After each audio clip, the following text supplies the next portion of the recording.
Hello, hello, hello, BSR Nation. Welcome back to Everland, home of the Ponderosa.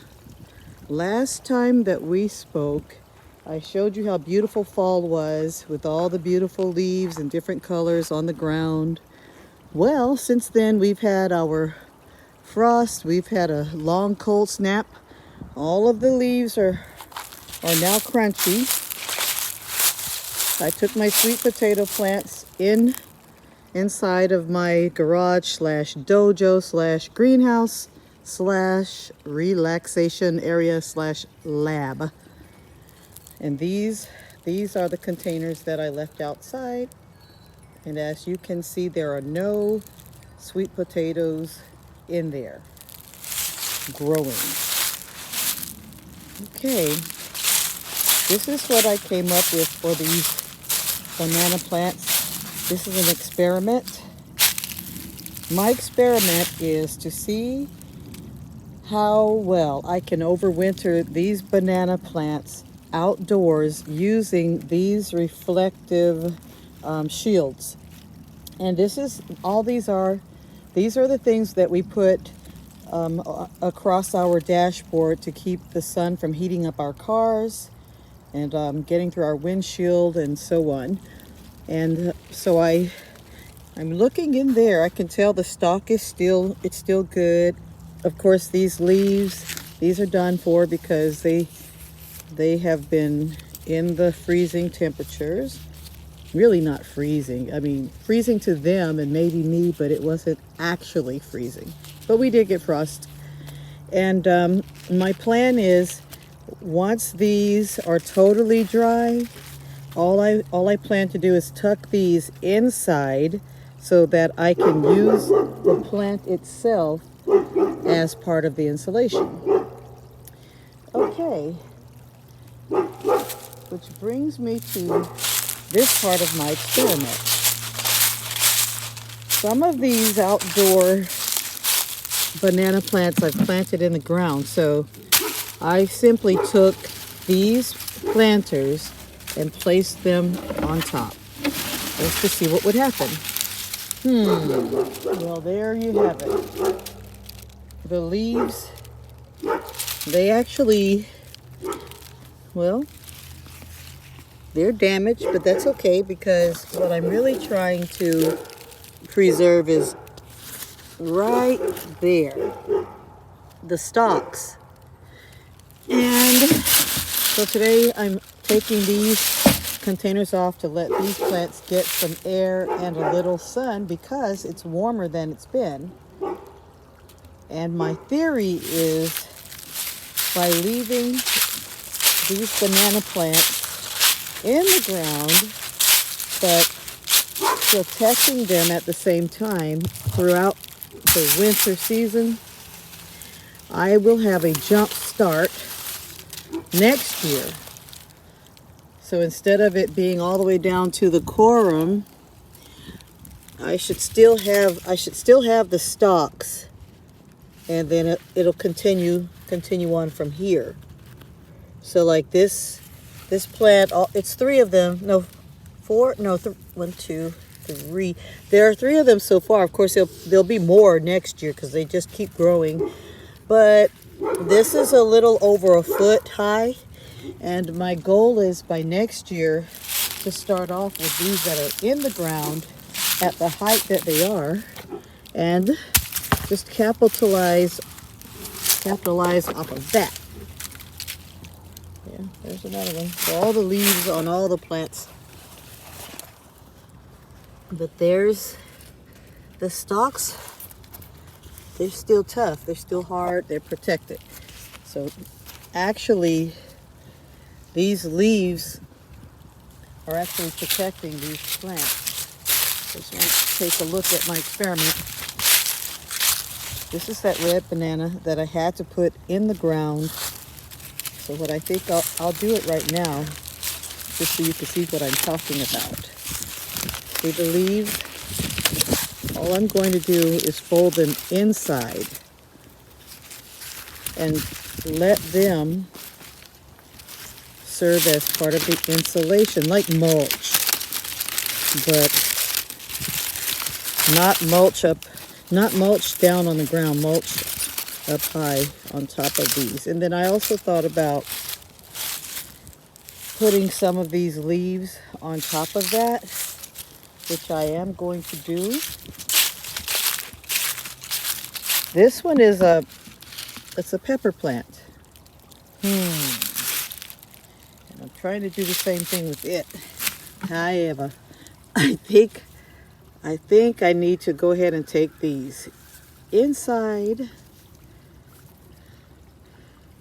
Yeah, I'm gonna take those off real soon and use those. Use them for my Thanksgiving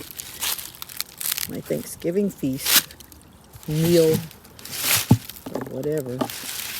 And there's that one. Okay, and they're sweating. It's warm under there. Oh my goodness! Look what I just found, and I'm glad I found him. Look who's here. All the way from SpongeBob. Look at him. What's his name? Jeffrey?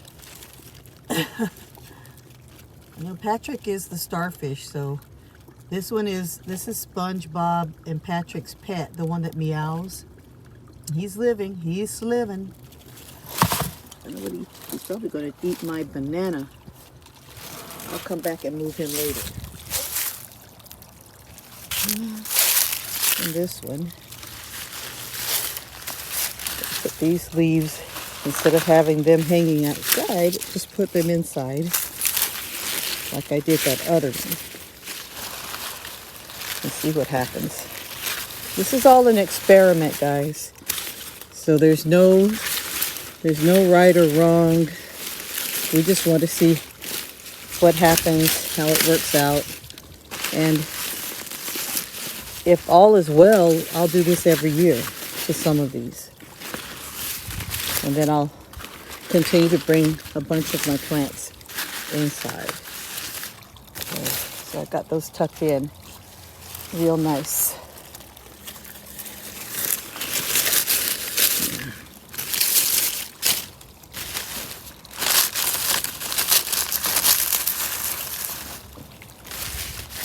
Okay, so that it can insulate itself. There. See? Okay. Something I was concerned about, and I still am, and that is, even though it's not hot, the water in the Ponderosa, it seemed to be evaporating. It evaporates really fast. And I couldn't understand what is going on, but I know there's no leak in the pond liner. I checked and I know it's not leaking. Oh, what I did change was this. I had taken, there was a backspill up here. As you can see it used to be full of water, but now it's just mud. And what I had done is I had moved a lot of plants that I was keeping here so that they could be watered on a regular basis. I was keeping them right in this area. Well, I took them out because of the winter, and I took them inside of the garage. What I realized is by taking them out, more of the water from that, you see that waterfall area, more of it was backspilling. So I'm thinking maybe that could have been the problem. Because since I went and got some random pots like these that only have weeds, I'll take care of them and put something in them later. But I put them right here, tuck them all in around this area to stop the backspill. And I've noticed, of course, there's no water back there, and the water level in the Ponderosa seems to be okay. Right. And I moved some of this rush that had grown and fallen over into these streams. I moved those out of the way with that pole. I reached in and I pulled them up, and I'll be cutting them back. So everything looks okay for now. Okay. Well, that's all for now. Wanted to give you guys an update. The next video will take place inside of the lab slash greenhouse slash dojo slash relaxation area. Alright, so you know how we end things. Repeat after me. I am beautiful. I am worthy. I am awesome. And God never changes. I am blessed.